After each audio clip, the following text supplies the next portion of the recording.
So now we need to also add the logic for this. So this component will have a prep, which is going to be dialog, and this is going to be of type boolean, and we're going to be using this later on.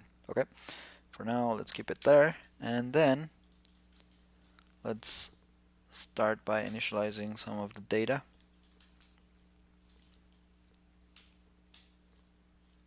So we said we want a ping interval. Let me bring this to the center. There you go. Ping interval.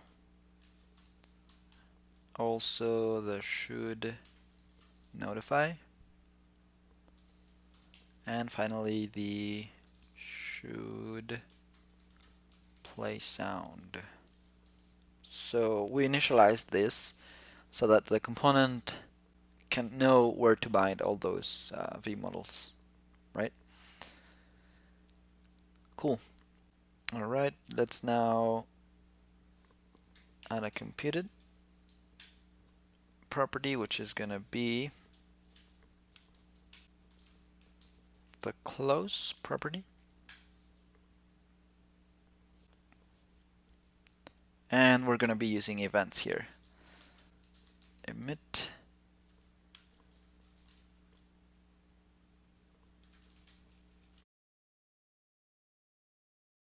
So let's go back to the app.view file and make use of our component. Here, what we want is to implement the settings dialog inside of the main section that we have right here. So right outside the container, we want to implement the settings dialog, and let's actually call it heartbeat settings dialog. What do you think?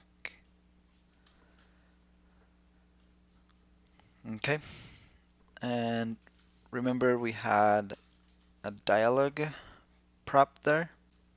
We're going to attach that to the settings dialog. In my original application I have this sync modifier, and I'll explain that a little bit later on. Also, we have this settings icon here on the footer. Let me show you here. So we want to make this toggle that model dialog. Alright, and to do that, we're going to add a click event and set that settings dialog property to be true. Let's initialize that settings dialog in our data.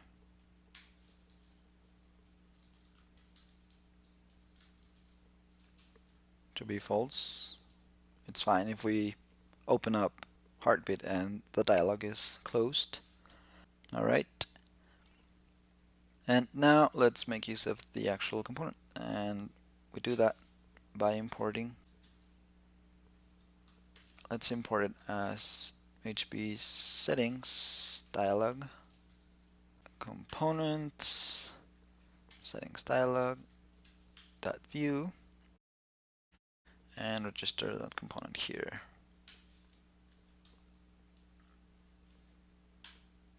Okay,